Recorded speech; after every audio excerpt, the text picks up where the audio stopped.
देर रात अचानक ही पिताजी की तबीयत बिगड़ गई। आहट पाते ही उनका नालायक बेटा उनके सामने आ गया। माँ ड्राइवर बुलाने की बात कह रही थी, पर उसने सोचा अब इतनी रात को इतना जल्दी ड्राइवर कहाँ आ पाएगा। ये कहते हुए उसने सहज जिद और अपने मजबूत कंधों के सहारे बाबूजी को कार में बिठाया और तेजी से हॉस्पिटल की ओर कार भगाई। बाबूजी दर्द से कराहने के साथ ही उसे डांट भी रहे थे। धीरे चला नालायक, एक काम जो इससे ठीक से हो जाए। नालायक बोला, आप ज्यादा बातें ना करें बाबूजी, बस तेज सांसें लेते रहिए, हम हॉस्पिटल पहुंचने वाले हैं। अस्पताल पहुंचकर उन्हें डॉक्टरों की निगरानी में सौंपकर वो बाहर टहलने लगा। बचपन से आज तक अपने लिए वो नालायक ही सुनते आया था। उसने भी कहीं न कहीं अपने मन में यह स्वीकार कर लिया था कि उसका नाम ही शायद नालायक ही है। तभी तो स्कूल के समय से ही घर के लगभग सब लोग कहते थे कि नालायक फिर से फेल हो गया। नालायक को अपने यहाँ कोई चपरासी भी न रखे, कोई बेवकूफ ही इस नालायक को अपनी बेटी देगा। शादी होने के बाद भी वक्त बेवक्त सब कहते रहते हैं कि इस बेचारी के भाग्य फूटे थे जो इस नालायक के पल्ले पड़ गए।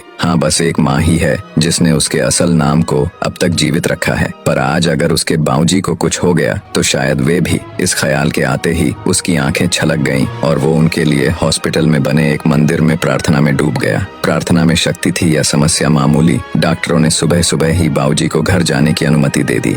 घर लौटकर उनके कमरे में छोड़ते हुए बाबूजी एक बार फिर चीखे, छोड़ नालायक, तुझे तो लगा होगा कि बूढ़ा अब लौटेगा ही नहीं। उदास वो उस कमरे से निकला तो माँ से अब रहा नहीं गया। इतना सब तो करता है, बावजूद इसके आपके लिए वो नालायक ही है। विवेक और विशाल दोनों अभी तक सोए हुए हैं। उन्हें तो अंदाजा तक नहीं है कि रात को क्या हुआ होगा। बहुओं ने भी शायद उन्हें बताना उचित नहीं समझा होगा। यह बिना आवाज दिए आ गया और किसी को भी परेशान नहीं किया। भगवान न करे कल को कुछ अनहोनी हो जाती तो। और आप हैं कि उसे शर्मिंदा करने और डांटने का एक भी मौका नहीं छोड़ते। कहते कहते माँ रोने लगी थी।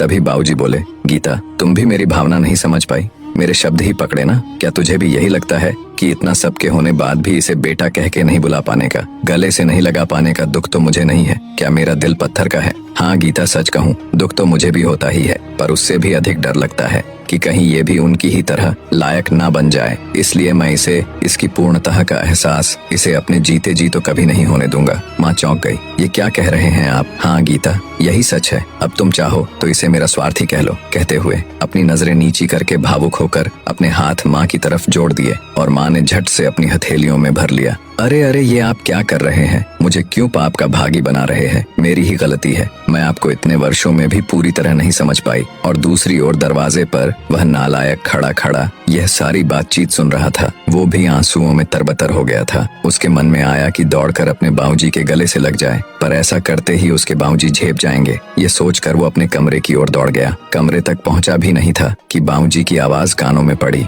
अरे नालायक, वो दवाइयाँ कहाँ रख दी? गाड़ी में ही छोड़ दी क्या? कितना भी समझा दो, इससे एक काम भी ठीक से नहीं होता। नालायक झटपट आंसू पोंछते हुए गाड़ी से दवाइयां निकालकर बाबूजी के कमरे की तरफ दौड़ गया। वीडियो आपको पसंद आया हो तो प्लीज वीडियो को एक लाइक करके चैनल को सब्सक्राइब करना ना भूले। धन्यवाद।